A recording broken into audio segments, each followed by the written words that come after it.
Hey everyone, welcome to another video of the Nameless Things. Guys, today we're going to take a look at a new Elseworld DC super story. Now guys, we all know the story of Superman and how he is an alien who came from Krypton. His parents sent him from their dying world and he crash landed in Earth and he grew up with his human parent families, and then later became Clark Kent and later went on to become Superman. But in this Elseworld story, it's not Clark who leaves Krypton just as it's about to die, it is instead his father.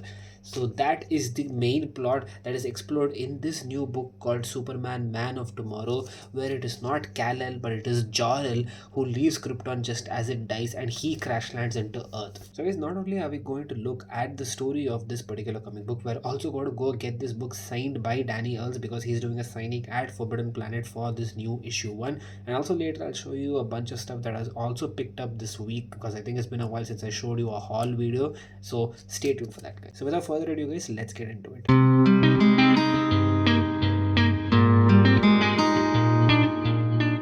Before I talk about the story of the new book, I'll just show you a bunch of stuff that I picked up recently. So I got Spider-Man 539. This is part 1 of Back in Black. I love this storyline I got, and I love this beautiful, sexy cover of Spider-Man in the black suit. It is so menacing. And this story is the A1 story when fans talk about how Spider-Man can really mess with you, can really get serious if he stops joking. And if you want to know what that's like, read the storyline. Then I picked up Daredevil issue 2 by Stephanie and Lee Garbett. I picked up this issue primarily because we're going to get that team up of Daredevil and Spider-Man, and it's been only 2 issues so far. The third issue is going to come out pretty soon where we see Spider-Man and Daredevil team up. So far the story is going interesting with this new villain that they have introduced. This series has also been going on pretty high, riding off of the success of Daredevil Born Again, because the hype of Daredevil is pretty strong in the air right now, and I hope this series is kick-ass as well. Next up we have Spider-Geddon issue 0. This is the first comic book appearance of the Insomniac Spider-Man PS4 voiced by Yuri, who also voiced Ben 10. So this is an issue that I wanted to pick up for so long because I love the PS4 games. I love the whole storyline, both Spider-Man 1 and Spider-Man 2. I love the story, I love the game, and I love the artwork in this issue. And not just that, he also teams up with Superior Spider-Man in this issue. So it's a very amazing and unique story, a very unique interaction. So I just love this book a lot. And lastly, I picked up Spectacular Spider-Man 142.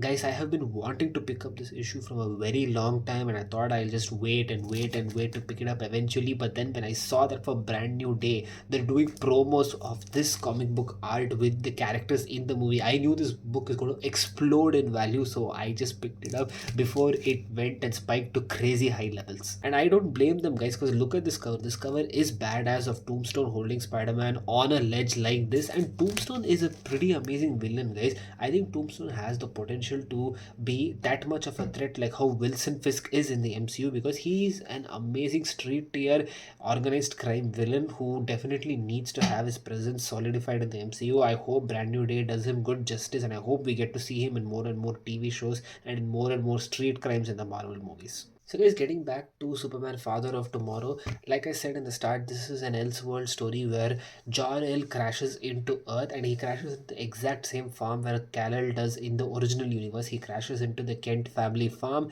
and then he later becomes the stepbrother of John. He takes on the name of Jordan and he just becomes Jordan Kent. He becomes a stepbrother. He slowly tries to get accustomed to the life of Earth. He learns the language, and because Kryptonian technology is very advanced, with the space shuttle that he crashed down, he already has extensive technology which he uses to help out the Kents at their farm. But he doesn't still want his identity to be discovered out, because there is a Kryptonian law where they're not supposed to interfere in the day-to-day affairs or expose their technology to worlds that are not as advanced as theirs. But unfortunately, in this story, John dies of a heart attack, and Jordan suffers severe guilt that he could have done something. He could have used his technology, but because of the laws from an old culture, from a culture that is technically dead now, he couldn't save the one person who was so kind to him when he was just an alien on a new world. And therefore he decides to forego that tradition of an ancient culture, and he decides to use his abilities to help the world, which is where we see the glimpses of how he shows his new identity as the Superman. We get a little glimpses of the other more popular characters that we've seen in the Superman storyline, such as Lex Luthor, Lois Lane, but they're still kids in this. They're not at the same age as Clark was when we see in the main storyline. So it's very interesting to see what's going to happen going on in this world.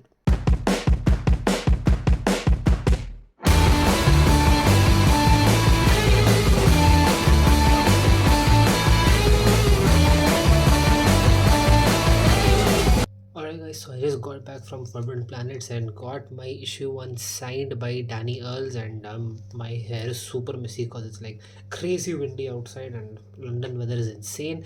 But I got this book signed by him. It was so great meeting him. And as you saw from the clips, I was pretty early in the line. There was not a heavy queue, unlike some of the other signings that I have been to, which was great. I didn't have to stand there for hours.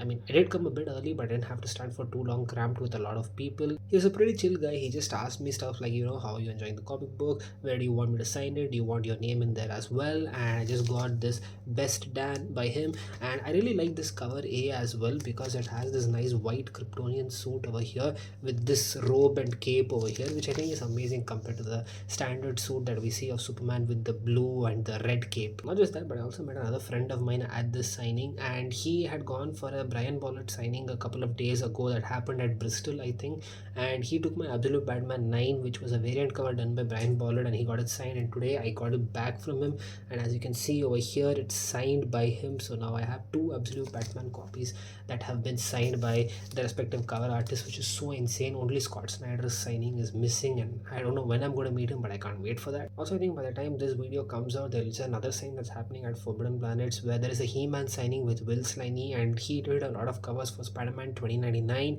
and he's also doing the new He-Man, and I think even Tiffany Smith is showing up that day, so I'll be going there as well, and I'll be recording the whole events of that, so you can stay tuned for that. If you like this video, be sure to hit the thumbs up button and share this with your friends. You can subscribe to the channel to stay tuned for more such videos, and I will catch you guys next time.